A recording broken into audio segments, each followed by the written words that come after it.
রাধে রাধে বন্ধুরা, আমি শান্তনু কলকাতা থেকে। আজকে তো ফলহারিণী অমাবস্যা, তোমরা সবাই জানো। তাই আবার নিয়ে চলে এসেছি মা তারার একটা ভিডিও।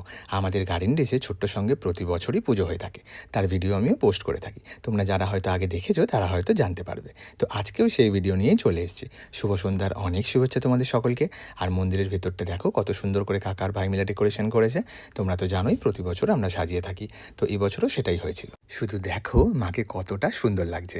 প্রতি বছরই নানানভাবে সাজানো হয়, এবছরের সাজটাও দারুণ হয়েছে। তোমাদের তো সকালেই পোস্ট করেছিলাম আগের বছরের সাজটা। তো এবছরে এখন কিভাবে সাজানো হয়েছে সেটাই দেখে নাও। তোমরা তো জানোই এটা হলো জ্যৈষ্ঠ মাসের অমাবস্যা তিথিতে পালিত একটি অত্যন্ত পবিত্র হিন্দু উৎসব।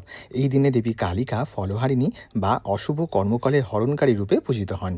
তারাপীঠে এই অমাবস্যার দিন মা তারাকে দুবার অন্নের ভোগ নিবেদন করা হয়। রাতে খিচুড়ি, বলির পাঁঠার মাংসের ভোগ নিবেদন করা হয়, আর দুপুরেও একবার ভোগ নিবেদন করা হয়। আর মাকে নানা রকম ফল দিয়েও সাজানো হয়। রাতে তারা মায়ের মুকুট থেকে গলার মালা সবটাই ফলের হয়ে থাকে। এই উপলক্ষে মা তারাকে ফলের মালা দিয়ে পুজো দেওয়ার রীতিও প্রচলিত আছে। আম, জাম, কাঁঠাল, লিচু ইত্যাদি ফল জ্যৈষ্ঠ মাসে সহজেই পাওয়া যায়। দেবীর ভক্তেরা দেবীকে এই ফল দিয়ে নিবেদন করে থাকে। বিশেষ করে মরশুমি ফল দিয়ে পুজো দেওয়া হয়ে থাকে। শাস্ত্রে বলা আছে জীবনীজ সর্বস্ব, যার অর্থ একদিকে ফলহারিণী সাধকের কর্মফল হরণ করেন, অন্যদিকে কর্মফল হরণ করে ভক্তদের তাদের অভীষ্ট ফল মোক্ষফল প্রদান করেন।